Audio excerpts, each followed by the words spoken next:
கனிமொழியை பொறுத்தவரை கவிஞர், பத்திரிகையாளர், எப்பவுமே புன்னகை மாறாத முகத்தோடு இருப்பார். போட்டு பாருங்க, முகத்து பாருங்க. உமன் பவர்ல திமுக திரும்பவும் பவருக்கு வரப்போகிறது என்பது உறுதியாகி இருக்கு. பெண்களுக்கான 33 விழுக்காடு மசோதாவை ஒன்றிய பாஜக அரசு நிறைவேற்றிருக்கு. தேவையா இல்லாத நிபந்தனையோடு நிறைவேற்றிருக்கு. அது எப்போ நடைமுறைக்கு வரும்னு சொல்ல முடியாத நிலைதான் இருக்கு இன்றைக்கு. இது எதை காட்டுது? ஆபரேஷன் சக்சஸ், ஆனா பேஷன் டெட். பாஜகவோட இந்த நடவடிக்கை பெண்களுக்கு முற்றிலும் விரோதமானது. அதுக்கு ஒத்துவதற்கு யாரு? எதிர்கட்சி தலைவர் பழனிசாமி அவர்கள் 100 நாள் வேலை திட்டத்தை நிறுத்தல, 125 நாளா உயர்த்தி இருக்காங்கன்னு பச்சை பொய்ய பிரச்சாரமா பண்ணிட்டு இருக்காரு. யாரு? திரு எடப்பாடி பழனிசாமி அவர்கள். எதையாவது படிச்சாதானே இதெல்லாம் திரு பழனிசாமிகளுக்கு புரியும். கமலாலயத்தில் எழுதி கொடுக்கறது அறிக்கைய அதிமுக லெட்டர் பேட்ல வெளியிட்டு அத்தோட கதை முடிச்சு போயிடுறாரு. நான் நெஞ்ச நிமிர்த்தி பெருமையோடு சொல்றேன், திராவிட மாடல் ஆட்சி போல பெண்களுக்கு முக்கியத்துவம் கொடுத்து சாதனை செஞ்ச அரசு இருக்கவே முடியாது. கருப்பு சிவப்பு கடல் போல லட்சக்கணக்கான பெண்கள், தாய்மார்கள் இப்படி ஒரே இடத்துல கூடதான் கூடியிருப்பதாக வரலாறே இருக்காது. உங்களை பார்க்கவே ஒரு பவர்ஃபுல்லா இருக்கு. இப்போ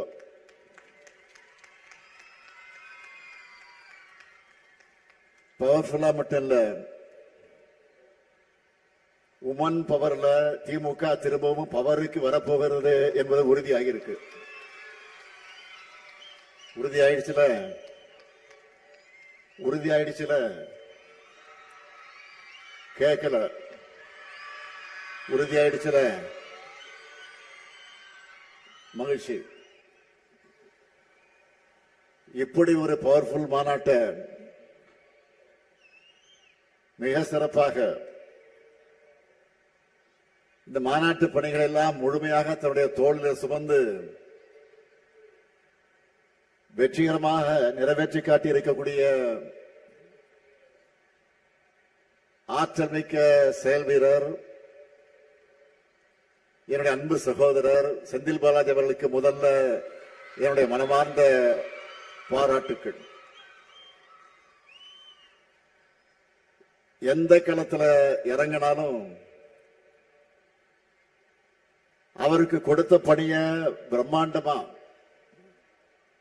செய்யக்கூடியவர் செந்தில் பாலாஜி அவர்கள். மேற்கு மண்டல மாவட்டங்கள் இருக்கிற மக்களோட அன்பும் ஆதரவும் அவருடைய திறமையும் ஒன்று சேர்ந்து நம்முடைய எதிர்பார்ப்புகளை மட்டுமல்ல அதுக்கு மேல நிறைவேற்றி காட்டக்கூடியவர். அதேபோல் இந்த மாநாட்டுக்கு தலைமையேற்றிருக்கக்கூடிய கழகத்தின் துணை பொதுச் செயலாளர், நாடாளுமன்ற குழுவினுடைய தலைவர், என்னுடைய அன்பு தங்கை கனிமொழி அவர்களுக்கும்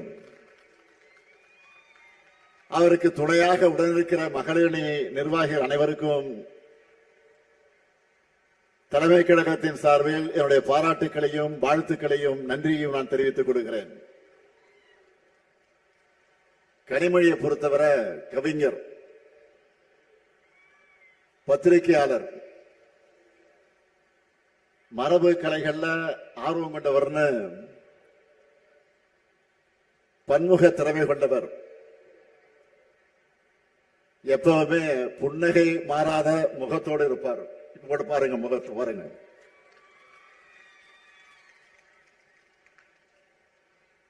அதே வேளையில் நாடாளுமன்றத்தில் உரிமை குரல் எழுப்பும் போது கர்ஜனை மொழியாகவும் சீருவார். அது மட்டுமல்ல, தேர்தல் வந்துட்டாலே திமுகவுடைய தேர்தல் அறிக்கை, இதனுடைய எப்பவுமே தேர்தல் அறிக்கை தான் திமுகவுடைய தேர்தல் அறிக்கை தான் எப்பவுமே ஒரு ஹீரோ. அந்த ஹீரோவையே தயாரிக்கும் பொறுப்பை இப்ப அவர் ஏற்றிருக்கிறார். கடந்த நாடாளுமன்ற தேர்தல் அந்த பணியை அவர் செஞ்ச போது முழுமையான வெற்றி பெற்றோம். ஆக நிச்சயம் உறுதியா சொல்றேன், வரும் சட்டமன்ற தேர்தலில் மாபெரும் வெற்றியை பெறப்போகிறோம், அது உறுதி. நிறைய பேர் இப்ப எதுக்கு மகளிர் மாநாடுன்னு கேட்கிறாங்க. அவங்களுக்கு நான் சொல்லிக்க விரும்புவது,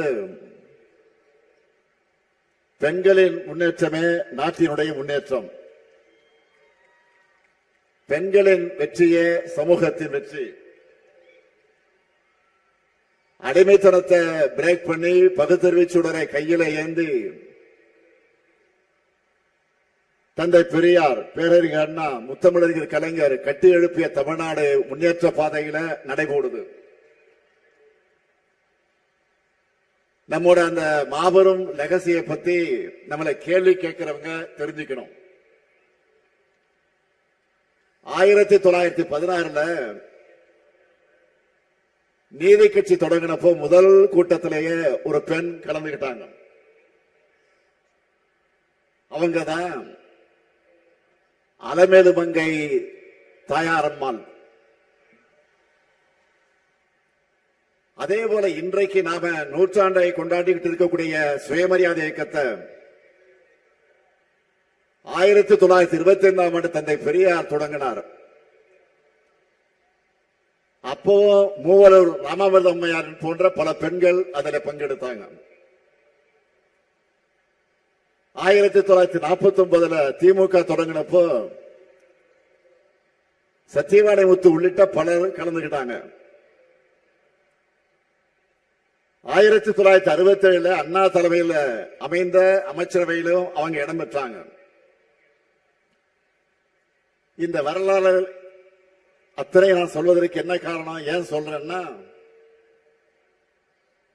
தொடக்கத்தில் இருந்த திராவிட இயக்கத்தில் பெண்கள் முக்கிய பங்கு வகிச்சிருக்கிறாங்க. இந்த மகளிர் அணியுடைய தொடக்கம் எது தெரியுமா? பெண்களுக்கான ஒரு தனி அமைப்பு வேணும்னு பேரறிஞர் அண்ணா அவர்கள் 1956 கழகத்தின் மகளிர் மன்றத்தை தொடங்கினார். அதை தொடர்ந்து மகளிர் மன்றத்தை மகளிர் அணியா விரிவாக்கி வலுவான கட்டமைப்பை உருவாக்கினார் நம்முடைய உயர்நிகர் தலைவர் கலைஞர் அவர்கள். மிகப்பெரிய மாநாடுகளையும் நம்ம மகளிர் அணி நடத்தி இருக்காங்க. அதனுடைய தொடர்ச்சி தான் நீங்க எல்லாரும். நிறைய இளம்பெண்கள் இங்க வந்திருக்கிறத பார்க்கும்போது பெருமையா இருக்கு. திராவிட இயக்கத்தில் பெண்கள் பங்களிச்ச வரலாற்றை தெரிஞ்சுக்கிறது மட்டும் இல்ல, திராவிட இயக்கத்தால் பெண்கள் அடைந்த வளர்ச்சியை உங்க வயசில் இருக்கக்கூடிய மற்ற பெண்களுக்கும் எடுத்து சொல்லணும். 100 ஆண்டுக்கு முன்னே நம்முடைய முன்னோர் அவ்வளவு செஞ்சிருக்காங்களே, இப்ப நாம அதையும் தாண்டி பணியாற்றணும்னு உங்களுக்குள்ள ஒரு உத்வேகம் பிறக்கணும். எந்த நிலைமையில இருந்து நான் முன்னேறி வந்திருக்கோம்னு கொஞ்சம் யோசிச்சு பாருங்க. பெண்கள் படிக்க கூடாதுன்னு சொன்னாங்க, அடுப்படியை தாண்டி போக கூடாதுன்னு நிறுத்தி வச்சாங்க. ஆண்களை சார்ந்து மட்டுமே இருக்கணும்னு அடிமைப்படுத்தப்பட்டாங்க. அதையெல்லாம் உடைச்சு எரிந்தது யாரு? நம்ம திராவிட இயக்கம் தான். அதை மட்டுமா பண்ணணும்? தேவதாசி முறைய ஒழிச்சோம், சட்டம் போட்டு பெண்களுக்கு சொத்துரிமையை பெற்று தந்தோம். பெண் ஏன் அடிமையானால்னு கேள்வி கேட்டு பெண்களின் கல்வி உரிமை சம உரிமைக்கு நாம் போராடி இருக்கிறோம். அதனால இன்னைக்கு இவ்வளவு தூரம் முன்னேறி வந்திருக்கிறோம். தமிழ்நாட்டை பாருங்க, நாட்டில் இருக்கக்கூடிய மற்ற சில மாநிலங்களையும் பாருங்க.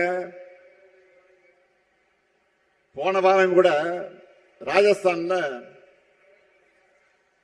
பெண்கள் மொபைல் போன் பயன்படுத்தக்கூடாதுன்னு சில குழுக்கள் தடை போட்ட செய்தி வந்துச்சு. ஆனா நம்ம ஊர்ல ஆப்பிள் போன்களை தயாரிக்கிற தொழிற்சாலைகளை அதை அசம்பிள் பண்றது பெண்கள் தான். திராவிட இயக்கமும் நம்மோட தலைவர்களும் பண்ண புரட்சியோட விளைவுதான் பெண் விடுதலை, மகளிர் முன்னேற்றம். இன்னைக்கு எல்லா கட்சிகளையும் பெண்களுடைய பங்கு குறிப்பிடத்தக்க அளவுக்கு இருக்கு. அதுக்கும் நாம ஏற்படுத்தின விழிப்புணர்வு தான் காரணம். ஆனா வளர்ந்த நாடுகள் கூட எங்கேயுமே பெண்களுக்கான போதிய பிரதிநிதித்துவம் இன்னும் கிடைக்கல. உள்ளாட்சி அமைப்புகள்ல பெண்களுக்கு 33 விழுக்காடு இடஒதுக்கீட்டை நிறைவேற்றினார் நம்முடைய தலைவர் கலைஞர் அவர்கள். 50 விழுக்காடு இடஒதுக்கீடு சட்டத்தை நடைமுறைப்படுத்தக்கூடிய வகையில நகர்ப்புற உள்ளாட்சி தேர்தலை நாம் ஆட்சிக்கு வந்து நடத்தணும். தமிழ்நாட்டில் இப்போ பெண் மேயர்கள் தான் அதிகம். உள்ளாட்சியில் உங்களுக்கு கிடைச்சிருக்கக்கூடிய அதிகாரம் நாடாளுமன்றத்திலும் சட்டமன்றத்திலும் கிடைக்கணும். அதுதான் திமுகவுடைய லட்சியம். அதுக்காகத்தான் 33 விழுக்காட்டுக்காக தொடர்ந்து போராடுகிறோம்.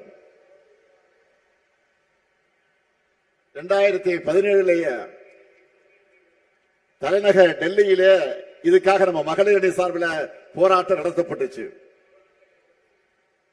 நாடாளுமன்றத்திலே தங்கை கனிமொழி இதுக்காக அழுத்தமாக குரல் கொடுத்தார். தமிழ்நாட்டுடைய குரலாக மட்டுமல்ல, ஒட்டுமொத்த இந்திய பெண்களின் குரலா நாடாளுமன்றத்தில் கனிமொழி பேசினாங்க. தேவையே இல்லாத நிபந்தனையோடு பெண்களுக்கான 33 விழுக்காடு மசோதாவை ஒன்றிய பாஜக அரசு நிறைவேற்றியிருக்கு. தேவையா இல்லாத நிபந்தனையோடு நிறைவேற்றியிருக்கு. அது எப்ப நடைமுறைக்கு வரும் சொல்ல முடியாத நிலைதான் இருக்கு. இது எதை காட்டுது? ஆபரேஷன் சக்சஸ், ஆனா பேஷன் டெட் சொல்லுவாங்கல்ல, அப்படி இருக்கு அவங்களுடைய செயல்பாடு. பெண்களாகிய உங்களுக்கு நாடாளுமன்றத்திலும் சட்டமன்றத்திலும் அதிகாரம் கிடைப்பதை பாஜக விரும்பல. அதனால பெயரளவுக்கு மசோதாவை நிறைவேற்றிட்டு காலத்தை கடத்துறாங்க. ஆனா நம்ம திராவிட மாடல் ஆட்சியை பொறுத்த வரைக்கும் இது பெண்களுக்கான ஆட்சி. மகளிர் எல்லோரும் இன்னைக்கு அவ்வளவு மன நிறைவா மகிழ்ச்சியா அதிகாரத்தோடு இருக்காங்க. இந்த கூட்டத்தில் என்னோட அம்மாவை போல நிறைய பேர் இருக்கீங்க. எனக்கு சகோதரிகளாக நிறைய பேர் இருக்கீங்க. ஏன் என்னோட மகள்களாக எத்தனை பேர் வந்திருக்கீங்க. உங்க எல்லாருக்கும் எது தேவைன்னு பார்த்து பார்த்து திட்டங்களை உருவாக்கி கொண்டிருக்கிறோம். நம்முடைய வெள்ளம் தமிழ் பெண்களை கொண்டாடிட்டு இருக்கோம். பெண்களுக்காக நாம செயல்படுத்துகிற திட்டங்களை முக்கியமான சிலவற்றை மட்டும் இங்க எடுத்து சொல்றேன். பல பேர் குறிப்பிட்டு காட்டி இருக்கிறாங்க. இருந்தாலும் நான் நினைவுபடுத்த விரும்புகிறேன். 1,30,69,831 சகோதரிகளுக்கு கலைஞர் மகளிர் உரிமை திட்டத்தில் மாதந்தோறும் 1000 ரூபாய் உரிமை தொகையை கொடுக்கிறோம். குடும்பங்களுக்காகவும் சமூகத்துக்காகவும் தலைமுறையா உழைக்கிற பெண்களுடைய உரிமை அது. திட்டத்தின் பேர்லயே உரிமையை கொண்டு வந்து புரட்சியை பண்ணோம். திட்டமும் பெரிய சக்சஸ். தினமும் எத்தனை பேட்டிகள், எத்தனை பேருடைய வாழ்க்கை கதைகள் இந்த திட்டத்தோட வெற்றி எடுத்து சொல்லிக்கிட்டே இருக்கு. இந்த உரிமை தொகை பல பெண்களுக்கு சுயமரியாதை ஏற்படுத்தி தந்திருக்கு. நிறைய பேருக்கு தன்னம்பிக்கை கொடுத்திருக்கு. நிறைய பேர் இதன் மூலமா சிறு தொழில் தொடங்குறாங்க. இதுவரை ஒவ்வொரு குடும்ப தலைவிக்கும் நாம மொத்தம் 28,000 ரூபாய் கொடுத்திருக்கிறோம். இது சமூகத்தில் மிகப்பெரிய அளவில் பாசிட்டிவ் இம்பாக்டாக உருவாக்கி இருக்கு. அதே போல நம்முடைய மற்றொரு புரட்சிகரமான திட்டம் தான் மகளிர் விடியல் பயணம். 10 ஆண்டு இடைவெளிக்கு பிறகு திமுக ஆட்சிக்கு வந்திருக்கு. ஸ்டாலின் முதலமைச்சராக ஆகியிருக்கிறார் என்ற மாற்றம். ஆட்சிக்கு வந்து அடுத்த நாள் எதிரொலிக்க வேண்டும் என்று நினைச்சேன். அப்படி சிஎம்மா நான் போட்ட முதல் கையெழுத்து பெண்கள் கட்டணம் இல்லாமல் பேருந்தில் பயணம் செய்யக்கூடிய திட்டத்துக்கு தான். நான் சிஎம் ஆன அடுத்த நாள் பஸ்ல ஏறினதும் டிக்கெட் வாங்க காசு கொடுத்த பெண்கள் கிட்ட மு.க. ஸ்டாலின் ஆட்சிக்கு வந்துட்டார், இனிமேல் நீங்க டிக்கெட் எடுக்க தேவையில்லைன்னு சொல்லப்பட்டுச்சு. நாம ஆட்சிக்கு வந்ததும் முதல்ல பெண்களின் வாழ்க்கையில தான் மகிழ்ச்சி ஏற்படுத்தணும். இந்த விடியல் பயணத்துல உங்களுக்கு ஒரு சுதந்திரமும் முக்கியத்துவம் கிடைக்குதா இல்லையா? அதுதான் என் கனவு, என்னுடைய லட்சியம் எல்லாம்.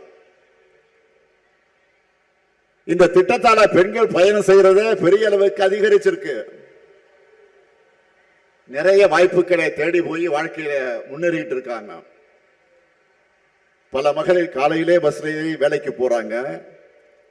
பூ, காய்கறி, மீன் விற்பனை செய்யறது, சிறு தொழிலில் ஈடுபடுறாங்க.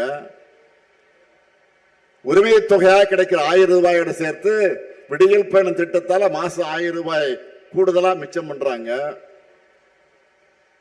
வேலைக்கு போறவங்க, கோயிலுக்கு போறவங்க, உறவினர்களை பார்க்க போறவங்க, கல்லூரிக்கு போறவங்க, தேர்வுக்கு தயாராக நூலகத்துக்கு போறவங்க, அனைத்து தரப்பு பெண்களுக்கும் இது பயனுள்ளதா இருக்கு. இப்படி இதுவரை 900 கோடி முறை பயணம் செஞ்சிருக்கிறாங்க. அடுத்து அரசு பள்ளியில படிச்சு முடிக்கிற பெண்கள் கல்லூரியில் சேரக்கூடிய எண்ணிக்கை குறைவாக இருக்கிறத கண்டுபிடிச்சோம். இதை எப்படி தடுக்கலாம்னு யோசிச்சு உருவாக்கப்பட்ட திட்டம் தான் புதுமை பெண் திட்டம். சுமார் 7 லட்சம் மாணவிகளுக்கு மாதம் 1000 ரூபாய் வழங்கப்படுது. இதனால இப்ப பள்ளி முடிக்கிற பெண் பிள்ளைகள் மட்டுமில்லாம பல ஆண்டுகளுக்கு முன்னாடி படிப்பை பாதியிலே நிறுத்தின பெண்களும் மீண்டும் கல்லூரிக்கு அடியெடுத்து வைக்கிறாங்க. தன்னுடைய மகனோடு சேர்ந்து கல்லூரிக்கு போற ஒரு அம்மாவை, மகனோடு சேர்ந்து கல்லூரிக்கு போகக்கூடிய ஒரு அம்மாவை கல்வியில் சிறந்த தமிழ்நாடு நிகழ்ச்சியில் நான் பார்த்தேன். இதுதான் புதுமை பெண் திட்டத்தோட வெற்றி. அதே நிகழ்ச்சியில நான் முதல்வன் திட்டத்தால ஜப்பானிய மொழி கத்துக்கிட்டு வேலை கிடைச்ச ஒரு மாணவி அந்த மொழியிலேயே எனக்கு நன்றி சொன்ன வீடியோவை நீங்க பார்த்திருப்பீங்க. இப்படி நான் குறிப்பிட விரும்புவது, நான் முதல் திட்டத்திலேயே கடந்த 4 கல்வியாண்டுல 22,17,543 பயிற்சி சான்றிதழ்களை மாணவிகளுக்கு வழங்கியிருக்கிறோம். அவங்கள இப்ப பல பேரும் இப்ப நல்ல வேலைகள் இருக்காங்க. என்னதான் பெண்கள் வேலைக்கு போக ஆரம்பிச்சிட்டாலும் உங்களுக்கு நடைமுறையில் இருக்கக்கூடிய பெரிய சுமை என்பது சமையல் அறை. அவசர அவசரமாக வேலைக்கு கிளம்பும் பெண்கள் தான் சமையல்களையும் பார்க்கணும். என் நிலைமை இன்னமும் தொடர்ந்துதான் இருக்கு, அது தொடர்ந்துதான் செய்யுது. இதனால சில நேரங்களில் குழந்தைகளுக்கு காலை உணவை சரியா ரெடி பண்ண முடியாத சூழல் ஏற்படுது. பெண்களுடைய சமையலறை சுவையும் குறைக்கணும், குழந்தைகளுக்கு சத்தான உணவையும் சுவையான உணவையும் பரிமாறணும் தான் காலை உணவு திட்டத்தை உருவாக்கி இருக்கிறோம். இதனால ஒவ்வொரு நாளும் 19,34,069 குழந்தைகள் வயிறார சாப்பிடுறாங்க. அந்த குழந்தைகளை பெற்ற தாய்மார்கள் தங்கள் பாரம் கொஞ்சம் குறைஞ்ச நிலையில நிம்மதியோடு இருக்காங்க. அது மட்டும் இல்ல, நான் தொடர்ந்து திரும்ப திரும்ப வலியுறுத்தி சொன்ன விஷயம் கல்விதான். யாராலையும் திருட முடியாத சொத்து. அதுலயே ஒரு பெண் படிச்சா அந்த குடும்பத்தோட 4-5 தலைமுறையை முன்னேற்ற முடியும்.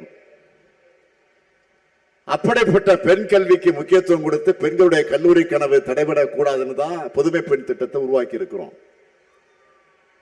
இந்த திட்டத்தில் மாதம் 6,92,471 மாணவிகளுக்கு 1000 ரூபாய் வழங்கிட்டு இருக்கோம். நகர்ப்புற வாழ்விட மேம்பாட்டு வாரியம் சமத்துவபுரம்னு அரசு வழங்கக்கூடிய வீடுகளுக்கான ஒதுக்கீட்ட அந்த ஆணைகளை கூட குடும்பத் தலைவரின் பேரில் தான் கொடுக்கிறோம். அது மட்டும் இல்ல, பெண்களின் பேர்ல பதியப்படக்கூடிய அசையா சொத்துக்களுக்கு பதிவு கட்டணத்தில் 1 விழுக்காடு சலுகையும் கொடுத்திருக்கிறோம். கனிமொழி பேசுகிற போது சொன்னார, நம்மளோட முயற்சிகளால கடந்த 4 ஆண்டுகள்ல ஸ்டார்ட் அப் நிறுவனங்களோட எண்ணிக்கை 6 மடங்கு உயர்ந்திருக்கு. அதையே இந்த நிகழ்ச்சியில நான் குறிப்பிட்டு சொல்றேன்னா, அந்த ஸ்டார்ட் அப் நிறுவனங்களோட எண்ணிக்கையில சரிவாதி நிறுவனங்களை பெண்கள் தான் தலைமையேற்று நடத்துறாங்க. இதுதான் தமிழ்நாட்டுடைய தனித்துவமான சாதனை. அதே போல கிராமப்புறங்கள்லையும் பெண் தொழில் முனைவோர்களை வழிகாட்டி வளர்த்தெடுக்கிற தமிழ்நாடு ரைஸ், டிஎன் ரைஸ் திட்டமும் வெற்றி பெற்றிருக்கு.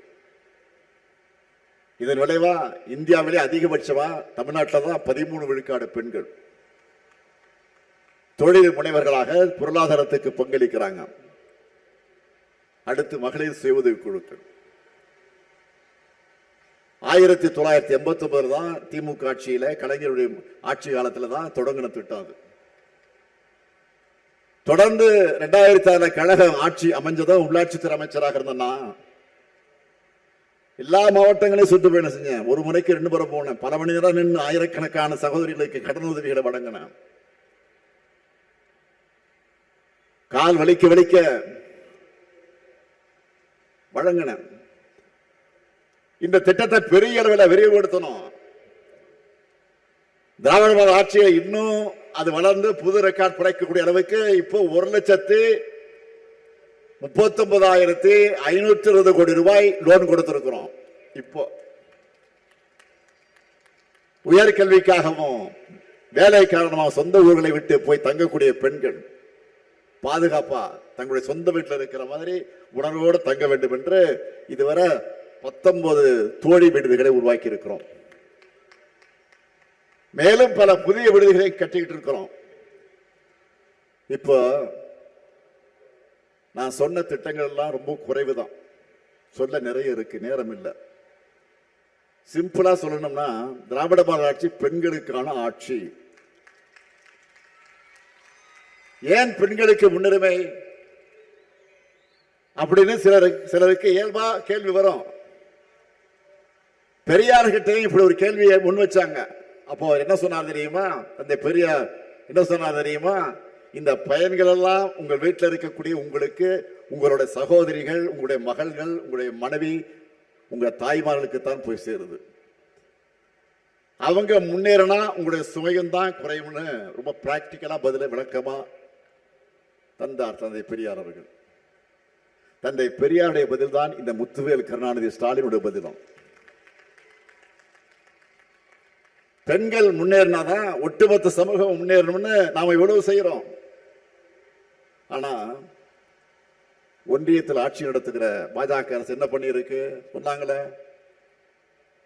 தந்தை உதயநிதியை சொன்னார், தங்கை கனிமொழியும் குறிப்பிட்டு சொன்னார், நாடு முழுக்க இருக்கக்கூடிய பெண்களுடைய வாழ்வாதாரத்துக்கு துணையாக திட்டம் எது? மகாத்மா காந்தி பெயரில் 100 நாள் வேலை திட்டத்தை இன்னைக்கு இழுத்து மூடி இருக்கிறாங்க. நான் டேட்டாவோட சொல்றேன். கடந்த 4 ஆண்டுகள்ல 100 நாள் வேலை திட்டத்தில் பயனடைந்தவருடைய விழுக்காடு எத்தனை விழுக்காடு பெண்கள் தெரியுமா? சொன்ன ஷாக் ஆகிடுவேன். 88% பெண்கள் தான். பெண்களுக்கு வாழ்வளித்த இப்படிப்பட்ட திட்டத்தை தான் நிறுத்தி இருக்காங்க. இதனால கிராம பொருளாதாரமும் பணப்புழக்கமும் அடிவாங்க போகுது. பாஜகவோட இந்த நடவடிக்கை பெண்களுக்கு முற்றிலும் விரோதமானது. அதுக்கு ஒத்து ஊதுறது யாரு? எதிர்க்கட்சி தலைவர் பழனிசாமி அவர்கள். அவர் என்ன சொல்லுகிறார்? 100 நாள் வேலை திட்டத்தை நிறுத்தல, 125 நாளா உயர்த்திருக்காங்கன்னு பச்சை பொய்ய பிரச்சாரமா பண்ணிட்டு இருக்காரு. யாரு? திரு எடப்பாடி பழனிசாமி அவர்கள். ஏற்கனவே ஆண்டுக்கு சராசரியாக 47 நாள் தான் வேலை கொடுத்திருக்காங்க. இனி அதுவும் கொடுக்க போறதில்ல. இது போதாதுன்னு புது திட்டத்துல நிதிச்சுமையும் மாநிலங்களுடைய தலையில கட்டிட்டாங்க. இன்னும் எக்கச்சக்க கண்டிஷன்லாம் போட்டிருக்கிறாங்க. அதெல்லாம் வச்சு பார்த்தா இதுவரை கிடைச்ச 40 சொச்ச நாள் கூட இனி வேலை தெரியாத, கிடைக்குமான்னு தெரியாத நிலையில நாம இருக்கோம். எதையாவது படிச்சாதானே இதெல்லாம் திரு பழனிசாமிகளுக்கு புரியும். கமலாலயத்தில் எழுதி கொடுக்கறது அறிக்கைய அதிமுக லெட்டர் பேட்ல வெளியிட்டு அத்தோட கதை முடிஞ்சிச்சு போயிடுறாரு. ஒருபடி மேல போய் பாஜக சங்கிகளே கூச்சப்படக்கூடிய அளவுக்கு 100 நாள் வேலை திட்டத்தை அது ரத்துக்கு முட்டு கொடுத்து கத்துறாரு, சுத்துறாரு. இப்படிப்பட்ட துரோகங்களையும் தடைகளையும் தாண்டித்தான் திராவிட மாடல் ஆட்சியில நாடே திரும்பி பார்க்கக்கூடிய சாதனைகளை நாம பண்ணிக்கிட்டு இருக்கிறோம். நான் நெஞ்ச நிமிர்த்தி பெருமையோடு சொல்றேன், திராவிட மாடல் ஆட்சி போல பெண்களுக்கு முக்கியத்துவம் கொடுத்து சாதனை செஞ்ச அரசு இருக்கவே முடியாது. இது எல்லாமே தொடக்கம் மட்டும்தான், இன்னும் நிறைய செய்ய போறோம். திராவிட மாடல் 2.0 இப்ப இருக்கக்கூடிய திட்டங்களை விரிவுபடுத்த போறோம். இதெல்லாம் மக்கள்கிட்ட போய் சேரணும்னா நீங்க தான் வீடு வீடாக போய் பிரச்சாரம் பண்ணணும். என்னதான் ஆண்கள் போனாலும் அவங்களால வாசற்படி வரைதான் போய் பிரச்சாரம் பண்ண முடியும். இதுவே பெண்களான நீங்க ஆளுக்கு போலாம், கிச்சன் வரைக்கும் போலாம். வீட்டுக்குள்ள மட்டுமல்ல, அந்த வீட்டு பெண்களுடைய மனசுக்குள்ளே நீங்க நிச்சயம் போக முடியும், நுழைய முடியும். உங்க கிட்டதான் அந்த எமோஷனல் கனெக்ட் இருக்கு. அதை முழுமையாக பயன்படுத்தி நம்ம திட்டங்கள் எல்லாம் வீட்டுக்குள்ளே நீங்க கொண்டு போய் சேர்க்கணும். உரிமை தொகை, விடியல் பயணம், புதுமை பெண் போன்ற பல்வேறு மகளிர் நல திட்டங்கள் தொடரணும்னா இந்த ஸ்டாலின் திராவிட மாடல் ஆட்சி தொடர வேண்டும் என்று நீங்க எடுத்து சொல்லுங்க. உங்கள் மகளிர் அணியில எல்லாருடைய பணிகளையும் நான் உன்னிப்பா கவனிச்சுட்டு தான் இருக்கேன். சோசியல் மீடியாவுக்கு இப்போ பெரிய அளவு ரீச் இருக்கு, அதை நாம முழுமையாக பயன்படுத்திக்கணும். மகளிர் அணியில குறிப்பிட்டு சொல்லணும்னா அனிச்சம் கனிமொழி, மருத்துவர் யாழினி போன்றக்கூடிய சோசியல் மீடியா செயல்பாடுகள், விவாதங்கள் சிறப்பா இருக்கு, எல்லாரும் பாராட்டுறாங்க. இவங்களை போல இன்னும் எத்தனையோ பேர் சிறப்பாக செயல்பட்டு இருக்கீங்க. அது இன்னும் பல மடங்கு அதிகமாகணும். நிச்சயம் அதை செய்வீங்கன்னு நான் நம்புறேன். என்னை பொறுத்த வரைக்கும் தங்கை கனிமொழிக்கு மட்டும் நான் அண்ணன் இல்லை, இங்க வந்திருக்கக்கூடிய கொள்கை சொந்தங்கள் அவங்க எல்லோருக்கும் நான் அண்ணன் தான். உங்க குடும்பத்தில் ஒருத்தன் தான் நான்.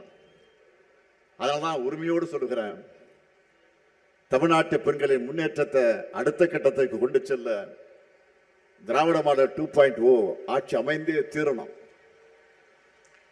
அதுக்காக உங்க பணியை இப்பவே தொடங்கணும். என்ன எல்லாரும் ரெடியா? இன்னும் சத்தமா, இன்னும் சத்தமா. பல்லடத்தில் ஒடிக்கிற உங்க குரல் தமிழ்நாடு முழுக்க கேட்கட்டும். பெண்களை மிஞ்சின பேராற்றல் எதுவுமே இல்லை. வீட்லையும் சரி, நாட்டிலையும் சரி, பெண்களான நீங்க முடிவு பண்ணிட்டா அதை யாராலும் மாற்ற முடியாது. வெல்லும் தமிழ் பெண்களை வெற்றியை தேடித்தாங்க. நான் மீண்டும் உங்களுக்கு உறுதியாக சொல்லுகிறேன், அடுத்து அமைய இருக்கக்கூடிய திராவிட மாடல் 2.0 பெண்களுக்கான ஆட்சியாகத்தான் இருக்கும். உங்க எல்லாருக்கும் அட்வான்ஸ் புத்தாண்டு வாழ்த்துக்கள். நன்றி.